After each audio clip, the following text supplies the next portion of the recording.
மத்தவங்க நம்மள கடத்தி வீட்ல மிரட்டி காசு கேட்கறதெல்லாம் பழைய ஸ்டைலு. நம்மள நம்மளே கடத்திட்டு வீட்ல மிரட்டி காசு வாங்குறது தான் புது ஸ்டைலு அப்படின்ற மாரியான ஒரு சம்பவம் சூரத்ல நடந்திருக்கு. சூரத்த சேர்ந்த ஒரு நபர் என்ன பண்ணியிருக்காருன்னு சொல்றாங்கன்னா, இந்த ஸ்டாக் மார்க்கெட்லாம் இருக்கும்ல, அதெல்லாம் நெறைய காச போட்டு சரியான லாஸ ஃபேஸ் பண்ணியிருக்காரு போல. இந்த லாஸ்லாம் ஈடுகட்டுறதுக்கு மனுஷன் சரியான ஒரு மாஸ்டர் பிளான போட்டிருக்காப்ல. எந்த மாரின்னா, தன்னைத்தானே கடத்திட்டு லைக் வந்து வேற யாரோ கிட்னாப் பண்ண மாரி அவரே இந்த துணியெல்லாம் கட்டிக்கிட்டு எனக்கு கிட்னாப் பண்ணிட்டாங்க அப்படின்ற மாதிரி அவர் அடைச்சி வச்சிருக்கிற மாதிரியான ஒரு செட்டப்பை மனுஷனே தனியா இருந்து பண்ணிட்டாப்ல. பண்ணி முடிச்சுட்டு அந்த ஒரு வீடியோவை எடுத்து தான் ஃபேமிலிக்கு தான் பொண்டாட்டிக்கோ இல்ல வீட்டுல இருக்கிறவங்களுக்கோ யாருக்கோ அந்த வீடியோ அனுப்பிச்சிட்டு இந்த மாதிரி உன் புருஷனை கடத்தி வச்சிருக்கோம், உடனடியா 50 லட்சம் கொடு, 50 லட்சம் கொடுத்தா உன் புருஷனை விட்டுறோம் அப்படின்ற மாதிரி மனுஷனே அவரே வந்து அவரை கடத்திட்டு இந்த மாதிரி மிரட்டி இருக்காரு போல.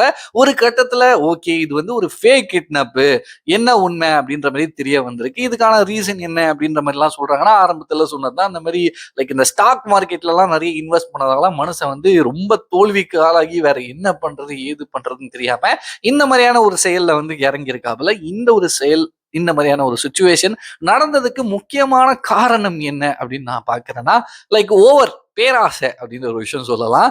லைக் நம்ம கிட்ட இருக்கிறத வச்சு நம்ம சந்தோஷமா இருக்கிறத விட்டுட்டு லைக் இதுல போட்டா காசு 10 மடங்கு வரும், அதுல போட்டா காசு 20 மடங்கு வரும் அப்படின்னு நம்மளை சுத்தி இருக்கிற ஒரு சில பேர் நம்மள மண்டையெல்லாம் கழுவாங்க. அந்த பேச்செல்லாம் கேட்டுட்டு கடனை உடனே வாங்கி லைக் வீட்டுல கொஞ்சம் கடனு, வெளியில கொஞ்சம் கடனு, வட்டிக்கு வாங்கி இந்த மாதிரி நிறைய கடனா சேர்த்து மொத்த காசையும் எடுத்துட்டு போய் கொடுப்போம். கொடுத்துட்டு அவங்களுக்கு வந்து இந்தாப்பா உனக்கு ஒரு அல்வா பார்சல், இந்தாப்பா உனக்கு ஒரு லட்டு பூந்தி பார்சல் அப்படின்ற மாதிரி அனுப்பிச்சு விட்டுருவாங்க. ஸோ ஒரு சில விஷயங்கள் என்னன்னா லைக் என்னதான் ஜாக்பாட் அடிச்சாலுமே இந்த ஸ்டாக் மார்க்கெட்டு இந்த மாதிரி நிறைய விஷயங்கள்ல வந்து இப்படி போட்டா இப்படின்றதுக்குள்ள பணக்காரன் ஆயிடலாம் அப்படின்ற மாதிரி சொன்னாலுமே நமக்கு ஒரு விஷயம் கிளியரா தெரியாம வேற ஒருத்தங்க சொல்றாங்க அப்படின்ற ஒரு பேச்சை கேட்டுட்டு இறங்கி போறது ரொம்ப ரொம்ப கரெக்டான ஒரு விஷயம் இல்லை அப்படின்னு நான் நினைக்கிறேன். நீங்க இதை பத்தி என்ன நினைக்கிறீங்களோ மறக்காம கமெண்ட் செக்ஷன்ல ஷேர் பண்ணிக்கோங்க. பாய்.